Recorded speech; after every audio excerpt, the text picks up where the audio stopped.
Welcome to the news. Vinayaka Chavithi వేడుకలో వేలంపాటకు ఒక ప్రత్యేకత ఉంటుంది. అందులోనూ బాలాపూర్ వినాయక వేలంపాట మాత్రం ఎప్పుడూ రికార్డ్ స్థాయిలో ఉంటుంది. బాలాపూర్ లడ్డు హైదరాబాద్ లో వినాయక చవితి ఉత్సవాల్లో అత్యంత ప్రాముఖ్యతను పొందిన అంశం. 1994లో ప్రారంభమైన ఈ లడ్డు వేలం వేయడం ప్రతి ఏడాది వినాయక చవితి సందర్భంగా ఘనంగా జరుగుతుంది.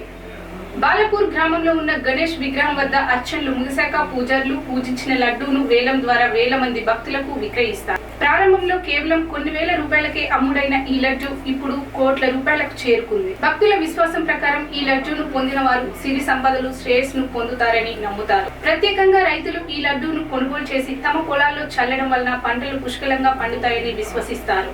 బాలాపూర్ లడ్డు వేలం ఇప్పుడు రాష్ట్ర వ్యాప్తంగా ప్రసిద్ధి చెందింది మరియు ఇది గణేష్ ఉత్సవాల్లో ముఖ్య ఆకర్షణగా నిలుస్తోంది. గతేడాది బాలాపూర్ గణేష్ లడ్డు ధర 27 లక్షలు పలకగా ఈ ఏడాది మాత్రం రికార్డ్ స్థాయిలో ధర పలికింది.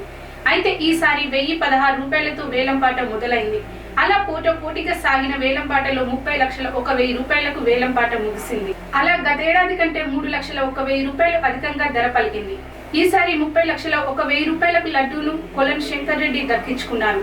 అయితే ఎక్కువ సార్లు బాలాపూర్ లడ్డూను దక్కించుకున్నది మాత్రం ఈ కొలను ఫ్యామిలీయే. నిన్న జరిగిన మై హోమ్ అపార్ట్మెంట్స్ లో జరిగిన లడ్డూ వేలంపాట 29 లక్షలకు పలకగా ఆ రికార్డును బాలాపూర్ గణేష్ బ్రేక్ చేసింది. ఏకంగా 30 లక్షలు పలికి తన రికార్డును తానే బ్రేక్ చేసుకుంది. బాలాపూర్ రికార్డ్ ఎవరు బ్రేక్ చేయలేరని మళ్ళీ ప్రూవ్ చేసుకుంది.